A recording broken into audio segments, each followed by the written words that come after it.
To continue our conversation with Analyst Rebone Tau is in the studio here for us as we unpack the news that's transpired at Nasrec, where the ANC Youth League's political Congress finally got going yesterday, with new leadership being elected and closing proceedings expected to take place today.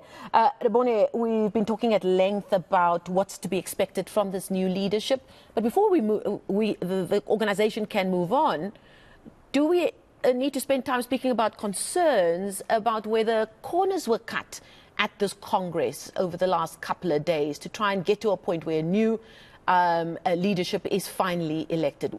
Do you have concerns?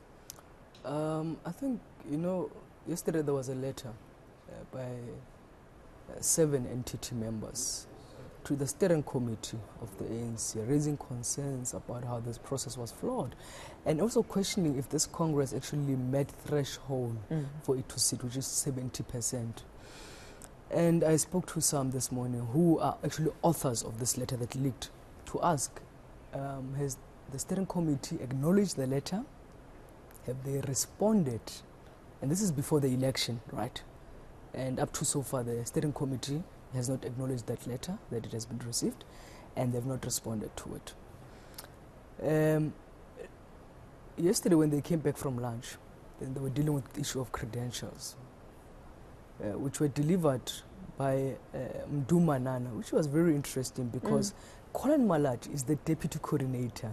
Now, being a deputy coordinator, before he was elected as the president, you are the DSG, Deputy Secretary General, who is then in every conference of the ANC or Youth League, is given those powers to present credentials to plenary. But this time, the ANC did it itself. Why is it that the ANC was interfering this much in this Congress of the ANC Youth League? Now, when these credentials were then presented, it was raised that Nkosi Bambata was excluded from this Congress. But before that, it was also announced to the Congress that Chris Hani region from Eastern Cape, where Apiwe, the other guy who was contesting for president, comes from, has been excluded. And they were saying that Congress must then decide what should happen to Chris Hani. Then immediately it was shut down. They were not allowed to actually engage on Chris Hani. So you have 2 regions, as things stand, that were locked outside of this Congress. No reasons given. Delegates don't know why, but this Congress not part of this process. You have an organizational report which was supposed to be presented yesterday by Rebone Tau, who is the coordinator. The treasurer's report which was supposed to be presented by Tutugile Zuma, who has been the fundraiser. And you must remember that as Tutugile was the fundraiser, there were some activities of fundraising. So it is very important that she should, account, in terms of how much money they were able to fundraise and how much money is left in the ANC Youth League coffers as they go to this Congress, and if maybe there are any other debts, because this is not only a process of 3 months, where this entity was reconfigured 3 months ago. This is a process of the last 8 years. Absolutely, and transparency is key. Absolutely, and also in this renewal spirit of the Youth League. So you have, after the top 6, because even you must remember that it's only Tutugile Zuma who accepted nomination. The rest declined. So that questions a lot of things about the credibility of this Congress. And I remember when I tuned into eNCA to check during the nomination, it was Noktula Chakane who was being nominated for DSG, and she said, I declined because these processes were not followed.